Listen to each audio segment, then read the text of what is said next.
11h avec vos invités. Thomas Hill, ce matin, ils sont deux.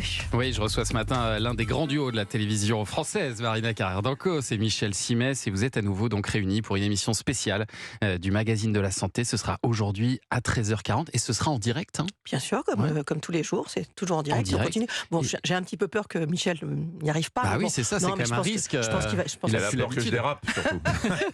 Oui, ça c'est vrai. Et l'idée alors, c'est de fêter dignement les 25 ans de l'émission. C'est ça l'idée de départ? Oui, effectivement, on s'est dit que 25 ans, c'était quand même un beau chiffre, et puis qu'on avait des super souvenirs, et surtout que c'est hallucinant en fait en 25 ans ce qui s'est passé en médecine, c'est là qu'on le réalise. Les avancées, effectivement, tout ce qu'on a pu voir en 25 ans entre la médecine et la chirurgie, on avait envie de le fêter avec nos téléspectateurs. Vous allez revenir là-dessus avec d'anciens chroniqueurs emblématiques de l'émission aussi qui reviennent, des invités aussi. Des invités, absolument. Non, ça va être Thierry Lhermitte notamment. Thierry Lhermitte, Philippe Croison, Théo Curin, voilà, nos chroniqueurs aussi emblématiques. Et puis c'est aussi, j'imagine, une manière de montrer l'utilité de cette émission qui est censée s'arrêter à la fin de la saison. Est-ce que c'est une forme de lobbying aussi pour qu'elle continue? Non, on fait pas de lobbying. Non, c'est sûr que France Télévisions a annoncé que l'émission allait s'arrêter. Il y a quelques mois, on nous avait annoncé qu'il y aurait un remplaçant, qu'une autre émission remplacerait le magazine de la santé. Et puis finalement, ils sont revenus sur leur décision. Donc il n'y aura pas, a priori pour l'instant, en tout cas, d'émissions quotidiennes sur la santé à la télévision. On fait pas de lobbying. On a la chance d'avoir des gens qui sont organisés pour une tribune de soutien. Il y a un collectif qui s'est lancé. On remercie vraiment tous ces médecins. 170 signatures de médecins, de gens qui se sont succédés sur le plateau. D'anciens ministres aussi, comme Agnès Buzyn ou Roselyne Bachelot. Absolument, et qui ont signé pour dire que... Alors, évidemment que si c'est nous qui continuons l'émission, on en serait ravis. On a quand même 40 personnes qui bossent sur le magazine de la santé, la rédaction, les techniciens, tout ça, et qui vont se retrouver sur le carreau. Mais c'est la vie d'une émission. L'antenne ne nous appartient pas, la case ne nous appartient pas. En revanche, ce qu'on fait, c'est qu'on va se battre pour qu'il y ait de la santé à la télévision. Parce que nous, en 25 ans, on a relayé des milliers et des milliers de campagnes publiques qui auraient coûté une fortune si on avait dû acheter de l'espace pour les faire.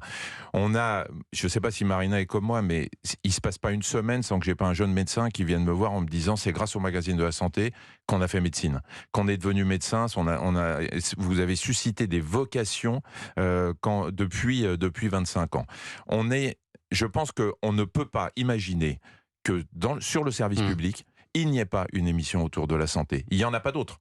Il y a des émissions sur le bien-être, il y a des émissions qui reprennent. Il y a bien sûr les enquêtes de santé présentées par Marina, les Prenez soin de vous que je présente sur France 5. Il va y avoir des émissions événementielles en prime sur France 2.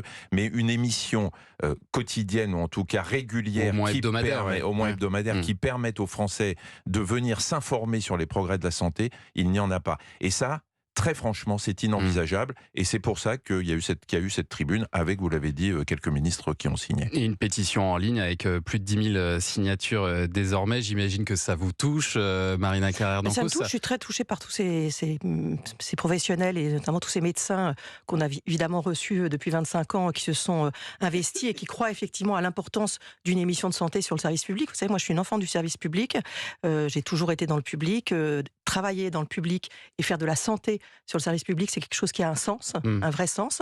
Moi, je me souviens d'émissions qu'on a pu faire où on se disait, bon, on fera pas d'audience là-dessus, mais c'est la mission du service public, et il n'y a que sur le service public qu'on peut le faire. Je suis très fière d'être dans un pays où il y a des chaînes publiques et des chaînes privées. C'est pas donné à tous les pays. Donc, c'est très important. Effectivement, la santé, quand je vois comment on a traité la crise du Covid pendant les 2 mois où j'étais toute seule à l'antenne, on n'a jamais voulu, et quand Michel était là, c'était pareil, on avait une vision éthique de la médecine, on n'a jamais voulu faire le buzz, on a simplement au jour le jour informer les gens et apporter, je crois, un vrai service. Ça ne peut pas s'arrêter, c'est pas possible. Il faut que ça continue, avec nous ou sans nous, il faut que ça continue à la rentrée. Mais j'ai l'impression que cette mobilisation, elle vous bouscule aussi un peu l'un et l'autre, parce que quand vous avez eu l'occasion de vous exprimer sur l'arrêt du magazine de la santé, l'un comme l'autre, pour le coup, vous étiez assez raccord pour dire après tout, ça faisait 25 ans, il était peut-être temps que ça s'arrête. Oui, mais parce qu'on pensait à l'époque, au moment où on dit ça, Vous pensez que ça 25 ans, c'est exceptionnel à la télévision.